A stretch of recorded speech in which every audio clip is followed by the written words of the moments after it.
রাজ্যের মন্ত্রী ব্রাত্য বসুর বাবা মারা গিয়েছেন 15 বছর আগে, এখনো তার নাম ভোটার তালিকায় জলজল করছে। যে খবরে নজর রাখতে হচ্ছে, ভুয়ো ভোটার, ভুতুড়ে ভোটার, ভূত দিয়ে ভোট দিয়ে যায় ভূতে, এই বাংলায় সেই ছবি আমরা দেখতে পাচ্ছি। মন্ত্রীর বাবা মারা গিয়েছেন তো কি হয়েছে, তার কি কোনো সম্মান নেই? তিনি তো প্রতি ভোটে ভোট দিতে আসবেন, এটাই বডি ল্যাঙ্গুয়েজ তৃণমূলে। ব্রাত্য বসু রাজ্যের মন্ত্রী, তাঁর বাবা মারা গিয়েছেন 15 বছর আগে, তাঁর বাবার নাম এখনো ভোটার তালিকায় জলজল করছে।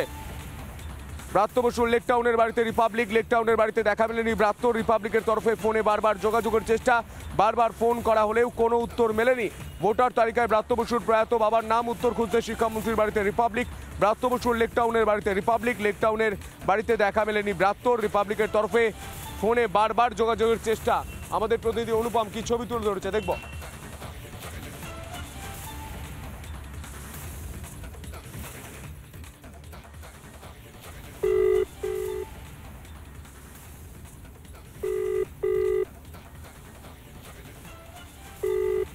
মারা গিয়েছে ব্রাত্য বসুর বাবা, কিন্তু 2025 সালের ভোটার লিস্টেও ব্রাত্য বসুর বাবার নাম জলজল করছে।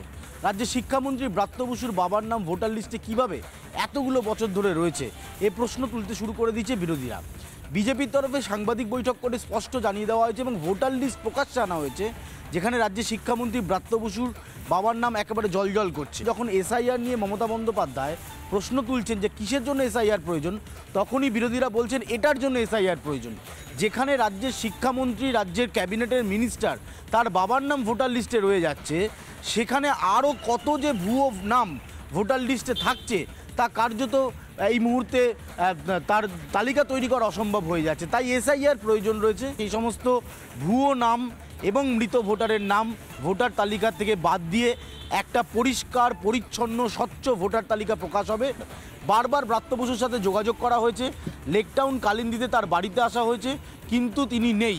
স্বাভাবিকভাবে তিনি একদিকে টেলিফোন ধরছেন না, অন্যদিকে তিনি বাড়িতে নেই।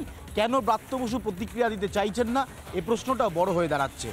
ক্যামেরায় দীপঙ্কর কাঞ্জিলালের সাথে অনুপম পাত্র, রিপাবলিক বাংলা, লেকটাউন।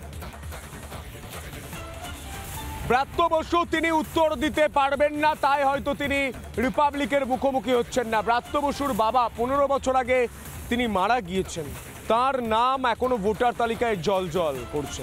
এর পরেও রাজ্যের মুখ্যমন্ত্রী মমতা বন্দ্যোপাধ্যায় বলবেন একটা নামও বাদ দিতে দেব না, নো এসআইআর বলবেন। এরপরে নানা ধরনের কন্টেন্ট দেখার জন্য লাইক করুন, শেয়ার করুন আমাদের ফেসবুক পেজ, সাবস্ক্রাইব করুন আমাদের ইউটিউব চ্যানেল। পাশাপাশি অন্যান্য ব্রেকিং নিউজের জন্য অবশ্যই চোখ রাখুন রিপাবলিক বাংলায়।